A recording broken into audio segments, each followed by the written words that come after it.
विरोधकांनी धर्मस्वातंत्र्य विधेयक जर वाचलं तर त्यांच्या लक्षात येईल की या विधेयकामध्ये कुठेही कुठल्याही धर्मावर अन्याय नाही, तर हे विधेयक वेगवेगळ्या प्रकारच्या कुप्रथा धर्माच्या नावावर आणि धर्मांतरणाच्या नावावर ज्या कुप्रथा आहेत त्यांना आळा घालणारं अशा प्रकारचे विधेयक आहे। एखाद्याला स्वेच्छेने धर्मांतर करायचं असेल तर त्याचीही प्रोसेस आहे, ती दिलेली आहे।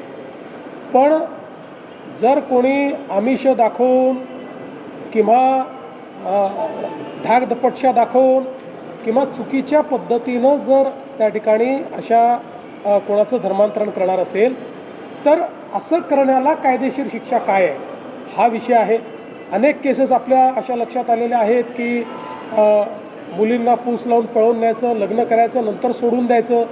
मग अशा परिस्थितीमध्ये त्या मुलीच्या बाळाचं काय करायचं असे प्रश्न निर्माण होतात, त्यांच्या जीवनामध्ये अनेक वेगवेगळे प्रश्न निर्माण होतात। अशा अनेक प्रश्नांची उत्तरं ही कायद्याच्या माध्यमातून या ठिकाणी काढलेली आहेत।